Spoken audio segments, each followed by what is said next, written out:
जब भी हम गार्डनिंग में बिगिनर होते हैं और नए सिरे से गार्डनिंग कर रहे होते हैं, नए सिरे से गार्डन डेवलप कर रहे होते हैं, तो ऐसे प्लांट्स की ताक में रहते हैं जो कम मेंटेनेंस में ज़्यादा ग्रो करे।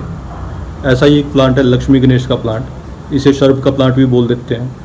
इसके बारे में सारा जो इसका सफ़र है मेरे गार्डन में वो मैं आपको बताऊंगा।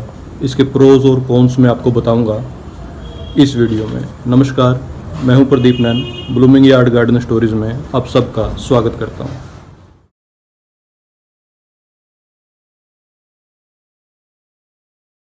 हमने जब इस प्लांट को ख़रीदा था वो तकरीबन 3.5 से 4 साल पहले ख़रीदा था।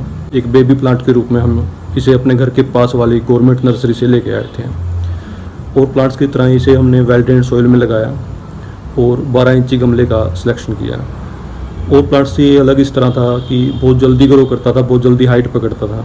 स्टार्टिंग में सहारा देने के लिए हमने कुछ स्टिक्स इसमें लगाई। वो स्टिक्स भी जब नाकाफ़ी साबित हुई तो हमने इसे गेट के पास बांध दिया और गेट से इसको सहारा देने लगे। एक बार इस प्लांट पे जब मैं काम कर रहा था तो इसकी बहुत बड़ी टहनी टूट गई थी और वो पूरी ब्लूमिंग से भरी हुई थी, पूरी फ्लावर से भरी हुई थी। उसके टूट जाने से बहुत बुरा मुझे लगा, पर विंटर सीजन में उस टहनी में से तकरीबन 10 कटिंग्स बना के मैंने उसकी लगा दी। वो 10 की 10 जो कटिंग है वो चल गई। वो कटिंग सब जो साथ वाले प्लांट है उनमें हमने लगा रखी है और अच्छी तरह अब ग्रो हो रही है। तो बीच वाला जो प्लांट है वो मदर प्लांट है और जो साइड में गमलों में 2-2 प्लांट लगे हुए वो बेबी प्लांट्स है, जो कि मदर प्लांट के बराबर के इस टाइम हो रखे हैं। फिर जब कटिंग से लगाए हुए बेबी प्लांट्स ग्रो होने लग गए और लक्ष्मी गणेश की एक बड़ी अरेंजमेंट हमारे पास बनने लगी, फिर जो गेट है वो नाकाफ़ी साबित होने लगा इस प्लांट के लिए। और फिर हमें जो है बैम्बू की एक ऐसी ग्रिल बनानी पड़ी इसके लिए जिस पे कि हम इसको सहारा दे सकें। और अब सिचुएशन ये है कि जो ये बैम्बू की स्टिक की जो अरेंजमेंट हमने बनाई है ये भी अपनी जो लाइफ है पूरी कर चुकी है। अब इसके लिए कोई और अरेंजमेंट हमें देखनी पड़ेगी। अब बात कर लेते हैं इस प्लांट में जो कमी है उनके बारे में। सबसे बड़ी कमी तो इस प्लांट में ये है कि इस प्लांट की जो वाटरिंग हैबिट है वो और प्लांट्स के साथ मैच नहीं हो पाती। उनके मुकाबले बहुत जल्दी सूखता है। अगर हम सोचें कि सभी प्लांट्स को एक ही दम पानी दे लेंगे तो वो पॉसिबल नहीं हो पाता।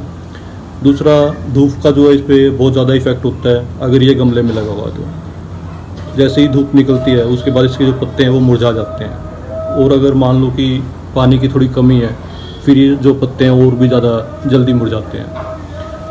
इसके अलावा इस प्लांट में कमी ये है कि बहुत जल्दी ओवर ग्रो होता है ये, और इसका जो तना है वो काफ़ी सॉफ्ट है। उसकी वजह से इसको सहारा देना पड़ता है।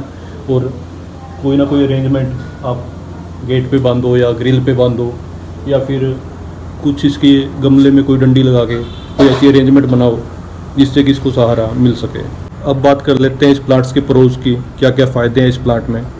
सबसे बड़ा फ़ायदा तो ये है कि बहुत कम मेंटेनेंस में बहुत जल्दी ये ग्रो करता है। जैसे मर्जी आप इसे ग्रो कर सकते हैं, छोटा सा रख के बुशी बना सकते हैं या फिर इतना लंबा कर सकते हैं, इससे भी लंबा ये चला जाता है। और ऐसी एक अरेंजमेंट भी आप इसकी बना सकते हैं। दूसरा, इसका सबसे ज़्यादा जो फ़ायदा है वो ये है कि आप एक प्लांट लाइए और कटिंग से बड़ी आसानी से चलता है। प्रेपोगेशन इसकी कटिंग से करनी बड़ी ही आसान है। एक मक्खी बीच में आ गई थी तो वीडियो मुझको बीच में रोकना पड़ गया था। तो इसके फ़ायदों की मैं बात कर रहा था। इसका एक फ़ायदा सबसे बड़ा ये है कि विंटर सीजन में तो ये बहुत ज़्यादा फूल देता है और समर सीजन में बहुत ज़्यादा ग्रीनरी देता है। आप देख सकते हैं इसकी ग्रीनरी। तो ये था सफ़र लक्ष्मी गणेश के प्लांट का मेरे गार्डन में। अगर आपको ये वीडियो अच्छा लगा तो इसे लाइक कर दीजिए और शेयर कर दीजिए। बागवानी के इस छोटे से वीडियो में जुड़ने के लिए आप सबका सह प्रेम धन्यवाद।